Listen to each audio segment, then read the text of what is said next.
Number 19, September 2021 start. What is national integration?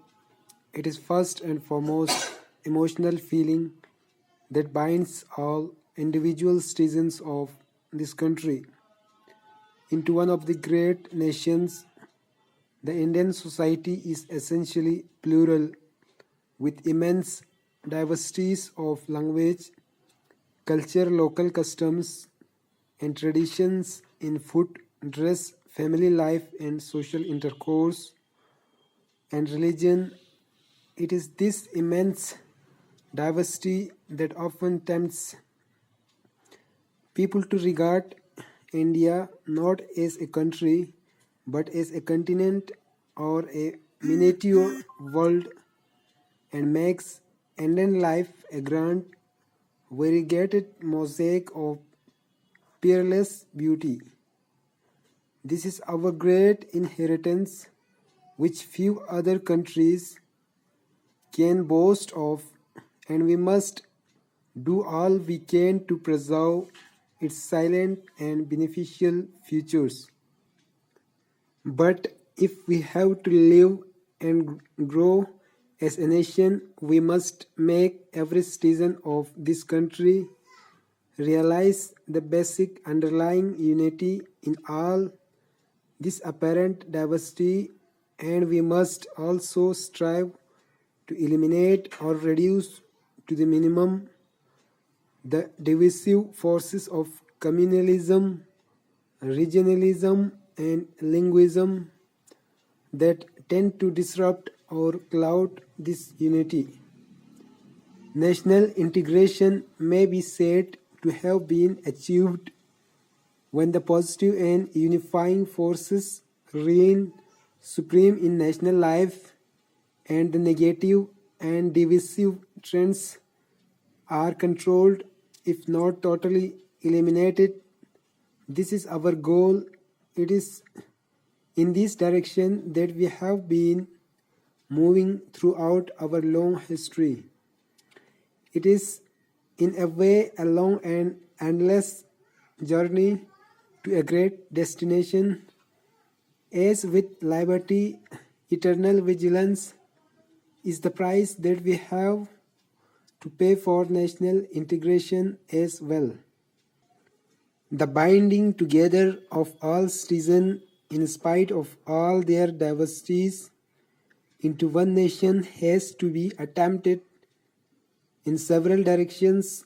It is not a single strand, but a union of several strands which will determine the strength of the national fabric. National integration will therefore have to be positively sought through political, economic, and social development, through education, through a decentralized, just, and fair administration, and through the generation of confidence and a feeling of security among the minority groups. Each of these aspects deserves some examination. To begin with, national integration is a highly political issue. It is the responsibility of the political system to keep the country together and to provide the leadership for strengthening national integration in all walks of life. The Indian National Congress provided this essential cohesion for the last 90 years. This has been its great service to the people. The relationship between national integration and social economic development is also equally close and, in fact, as mutually interdependent as the chicken and the egg.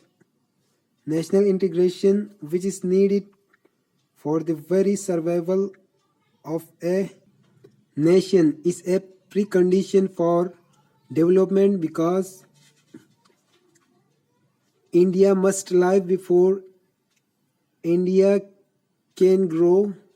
At the same time, how can feelings of national integration survive for long in a situation of great poverty where nearly half of the entire population lives below the poverty line and where there are large disparities in income between one social group and another. We must therefore strive our best to abolish at least the government in the organized industry and in the public sector corporations whose incomes and perquisites are well above the general economic level of the population. On the other hand, we have large masses of very poor people living in urban slums, small and marginal farmers, and landless agricultural laborers in rural areas who are unemployed or underemployed, whose income are very low, and who cannot even look forward to 2 square meals a day for most of the year. I know this from my personal experience because I have lived for last 6 years in rural areas and worked as a farmer. How can we hope to have a cohesive society or national integration in a background of such glaring socio-economic inequalities and injustice? We must therefore strive to bring about rapid socio-economic development with social justice. This will create a healthy and hopeful atmosphere in country and reduce the inevitable consequences which extreme disparities generate.